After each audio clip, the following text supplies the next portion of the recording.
Hi,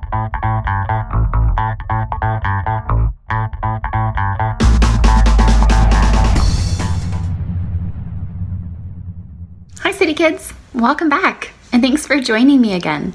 The last couple weeks, we've talked about two different washings with baptism and with Jesus washing the disciples' feet, and then also two servant hearts with Jesus obviously serving the disciples and John the Baptist serving those that he was baptizing. In our world today, we're dealing with a lot of sickness, and people are worried and fearful about it, and there's just a whole lot of different feelings around the subject of being sick. And so this Bible story deals with both washing and servant hearts and what to do in the face of sickness. So I hope you enjoy it. A little servant girl and the proud general.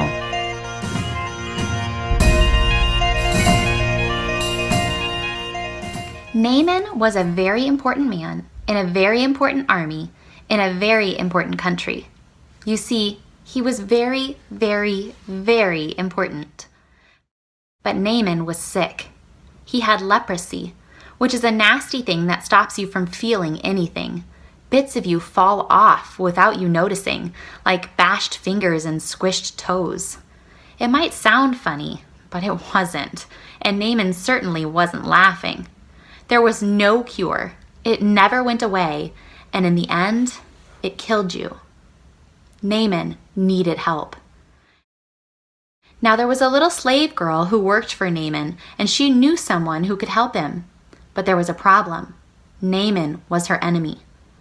Not long before, Naaman had led an army raid on her home in Israel. He had killed her whole family, carried her off to Syria, and made her into his slave. Every night she cried herself to sleep. She had lost everything. Why would she, of all people, want to help Naaman?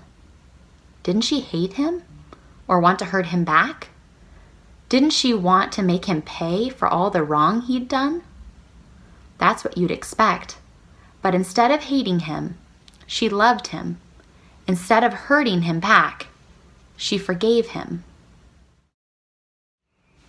"I want Naaman to get well," she said to her mistress. "There's a man in Israel called Elisha who can heal him." "I'll go," said Naaman, loading up his wagons and putting on his flashing armor. "But I'll go to the palace because that's where someone important like me gets healed." So he hurried off to Israel and went straight to the king. "My healing, please," he announced. "I can do lots of things," the king replied, "but only God can heal." Just then, a message from Elisha arrived. "Send Naaman here," it read. So Naaman hurried off to Elisha's house, but Elisha didn't even come out to greet him. He just sent a servant instead. "Doesn't Elisha realize who I am?" Naaman thought. But what the servant said next made him even crosser. "Wash in there," he said. "Just wash?" Naaman laughed. "In that slimy, stinky river?" He looked around to see if this was some kind of joke. It wasn't. Any person can wash in a river, he thought. "I'm Naaman. I'm important. I should do something important so that God will heal me." And he rode off in a rage. Of course, you and I both know that that's not how God does things. All Naaman needed was nothing. It was the one thing that Naaman didn't have. God knew that Naaman was even sicker on the inside than he was on the outside. Naaman was proud. He thought he didn't need God. His heart didn't work properly. It couldn't feel anything. You see, Naaman had leprosy of his heart. God was not only going to heal Naaman's skin, he was going to heal his pride. Naaman finally agreed to wash in the river, and instantly his skin became smooth like a baby. Naaman wanted to pay Elisha. "God healed you. You can't pay," Elisha said. "It's free." And so it was that a very sick man was healed, all because a little servant girl who forgave him. God knew sin was like leprosy. It stopped his children's hearts from working properly, and in the end, it would kill them. Years later, God was going to send another servant to forgive as she did, to forgive all of God's children, and to heal the terrible sickness in their hearts. Their hearts were broken, but God can mend broken hearts.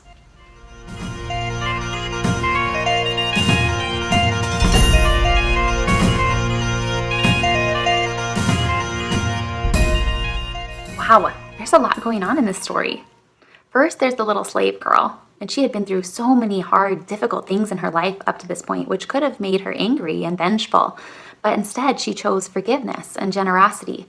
Have there been times in your life where you've chosen forgiveness instead of anger? If so, you should celebrate that. And I'm curious to know what beautiful things have happened in your heart and in your life because you made that choice. Second is Naaman. As the story tells us, he had leprosy, which means even though he was rich and powerful and very important, he didn't have his health. And he was so desperate to regain his health that he brought 10 talents of silver with him, which is approximately $1 million, because he thought that's what it would take. The curious part of the story, though, is when Elisha tells him how easy it is to be healed, washing in the river, he doesn't want anything to do with it. In fact, he's appalled and frustrated that God didn't work in the way that he expected him to. Funny, he was willing to pay $1 million but not wash in the river. What does that say about his heart? He believed that God needed to act in a certain way or he wasn't God at all. And aren't we tempted to do the same thing sometimes? This COVID-19 virus has drastically changed our world, and it's easy to think, why hasn't God just gotten rid of it? Why did he allow us to be infected in the first place?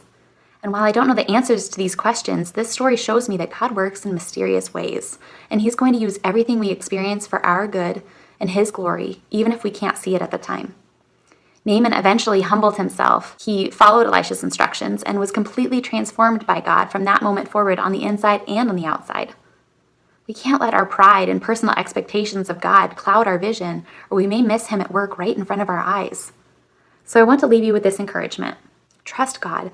Live in fullness of forgiveness and generosity, just like this little girl did. And don't let your pride get in the way of surrendering yourself to him. And then sit back and be amazed at all the things he'll do to you and through you. Praying for a beautiful, blessed week full of laughter and sunshine. See you all next time.